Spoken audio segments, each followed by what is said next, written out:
قرآن میں جنت میں جانے کی 4 شرائط جو بیان ہوئی ہیں، ان میں سے پہلی شرط کیا ہے؟ الا الذین آمنوا۔ اللہ تعالیٰ نے فرمایا والعصر ان الانسان لفی خسر۔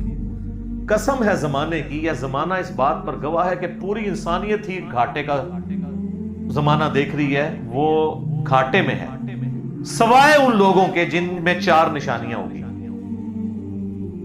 زمانہ کیوں گواہ ہے؟ اس لیے کہ زمانہ تو شروع سے چل رہا ہے، زمانے کو تو موت نہیں آئی ہوئی۔ زمانے نے یہ وقت دیکھا ہے کہ نوح علیہ السلام کے ساتھ صرف 78 لوگ کشتی میں بچے، باقی سب غرق ہوئے۔ اسی زمانے نے پھر یہ بھی دیکھا کہ لوط علیہ السلام کی 2 بیٹیاں ان کے ساتھ بچی، پوری قوم لوط تباہ ہوئی۔ اسی زمانے نے فرعونیوں کو ڈوبتے ہوئے دیکھا، اسی زمانے نے قوم صالح کی بربادی دیکھی، اسی زمانے نے قوم عاد کی تباہی دیکھی۔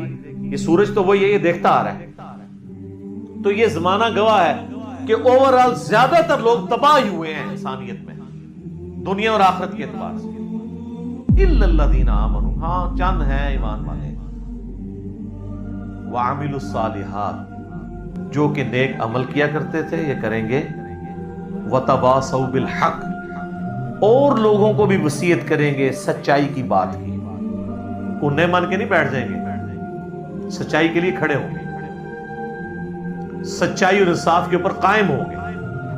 اولو العلم قائما بالقسط کے تحت، چاہے ان کو اپنے خلاف بھی گواہی دینی پڑے، اپنے رشتہ داروں کے خلاف گواہی دینی پڑے، وہ کھڑے ہو جائیں گے اللہ کے لیے، اللہ کے مجاہد بن کے، رسول اللہ کے سپاہی بن کے صلی اللہ علیہ وآلہ وسلم۔ اللہ عز وجل الى جبرائیل علیہ الصلوۃ والسلام ان اقلب مدینۃ کذا وکذا باہلھا۔ اللہ نے حکم دیا حضرت جبرائیل کو، فلاں فلاں بستیوں کو الٹ دو اس کے رہنے والوں سمیت۔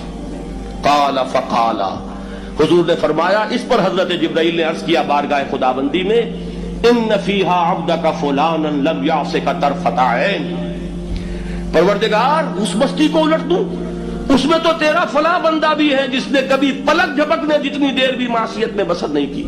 اب آپ اندازہ کیجئے، یہ جو ہے نا اپنے آپ کو رگڑنا اور مانجنا، اور پوری زندگی رگڑنے میں اور مانجنے میں لگا دینا۔ ہم بعض بزرگوں کے تذکرے میں سنتے ہیں، اتنے اللہ والے تھے، اتنے اللہ والے تھے کہ ان کا گھوڑا بھی کوئی مشکوک دانہ نہیں کھاتا تھا، اور وہ خود جو ہے وہ انگریز کی عدالت میں بیٹھے ہوئے اور انگریز کی نوکری کر رہے تھے۔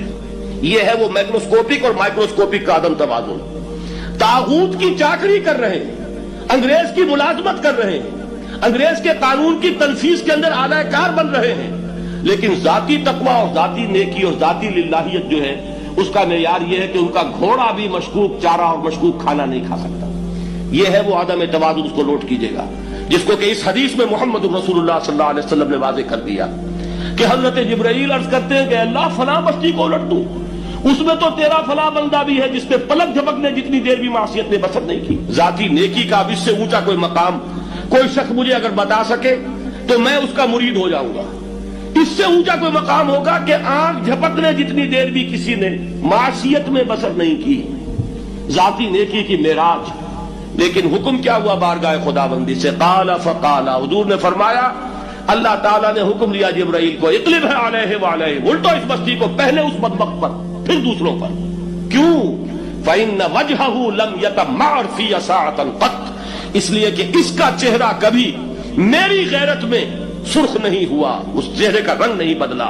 بے غیرت انسان، بدیاں پھیلتی رہیں، میرے دین کو روندا جاتا رہا، میری شریعت کی دھجیاں بگڑتی رہیں، عوامر کا مذاق اڑایا جاتا رہا، نواہی کے لیے دنیا کے اندر جن چیزوں سے میں نے روکا اس کے لیے فلسفے تراشے گئے، اور یہ لگا رہا مست رکھو ذکر و فکر صبح گاہی میں اسے، یہ سوائے ذاتی اپنے اس اصلاح کے اور ذاتی تقویٰ کے اور ذاتی نیکی کے اور ذاتی عبادت گزاری کے یہ میدان میں نہیں آیا، اس کا خون نہیں کھولا کبھی، اس کے چہرے کا رنگ متغیر نہیں ہوا، لہذا یہ دوہرا مجرم ہے۔ یہ ہے وہ تصور جو یہاں پر نوٹ کیجئے۔ ہاں اس کے یہ معنی بھی نہیں ہے کہ نماز بھی نہیں پڑھ رہے، روزہ بھی نہیں رکھ رہے، اقامت دین کے کارکن ہیں، فرض نماز آ گئی ہے وہ چلی جا رہی ہے، جماعت کا کوئی اہتمام نہیں ہے۔ اب یہ 2 انتہائیں ہیں، ایک انتہا یہ کہ وہ تزکیہ نفس جو ہے اسی میں وہ رگڑنے اور مانجنے کا عمل جاری ہے، ایک یہ کہ اس کا سرے سے کوئی تعلق ہی نہیں، اپنی ذات سے تواصوا بالحق، وصیت کریں گے حق بات کی، سچی بات بتائیں گے لوگوں کو، بالکل دو ٹوک۔ وتواصوا بالصبر، اور پھر جب پھینٹی لگے گی تو صبر کریں گے۔ جی یہ ہو ہی نہیں سکتا کہ آپ حق بات کریں تو آگے آپ کی پھینٹی نہ لگے. اگر آپ کے سامنے ہزاروں کا مجمع اور سبحان اللہ کہہ رہا ہے تو آپ یہ بات سمجھ لیں کہ آپ شاید کوئی ایسی بات پیش کر رہے ہیں جو حضرت نوح علیہ السلام سے بھی بہتر فارم میں آپ نے کو پیش کر دی ہے. تو یہ تو پاسبل نہیں. تو یا آپ وہ بات کر رہے ہیں جو نوح علیہ السلام نے کی تھی تو ان کو تکلیف اٹھانی پڑی تھی, تو آپ کیسے وہ بات کریں اور وہ آپ کو تکلیف نہ اٹھانی پڑے. یہ تو ایک نیچرل چیز ہے. تو یہ ڈیٹم لیول پہ 4 شرائط ہیں کامیابی کی. الا الذین آمنوا وعملوا الصالحات وتواصوا بالحق وتواصوا بالصبر. اس کے بغیر تو چھٹکارا نہیں ہے. لہذا دعوت و تبلیغ کا کام کرنا یہ کوئی یہ نہیں ہے کہ کر لیا تو ثواب نہ کرے تو گناہ نہیں. یہ اسی طرح ضروری ہے جس طرح ایمان لانا. ہاں اس کا دائرہ کار ڈفرنٹ ہوگا. ایک گھر کے اندر یہ ذمہ داری ہوگی باپ کی اپنی بیوی اور بچوں تک بات پہنچانا. ایک دفتر میں ذمہ داری ہوگی آفیسر کی کہ وہ اپنے انڈر لوگوں تک پازیٹیولی بات کو پہنچائے. بحث و مباحثہ نہیں کرنا, صرف بات پہنچانی. یہ بات ذہن میں رکھیے گا. بحث کرنے کی اجازت تو اللہ کے نبی کو بھی نہیں ہے. جن سے کوئی لائق ہو نہیں سکتا کہ وہ اگلے بندے کو دلائل پہ قائل کر لیں گے, ان کو بھی کہا گیا وَإِذَا خَاطَبَهُمُ الْجَاهِلُونَ قَالُوا سَلَامًا. ہاں یہ ذہن میں رکھنا. صرف دعوت. وَمَا عَلَيْنَا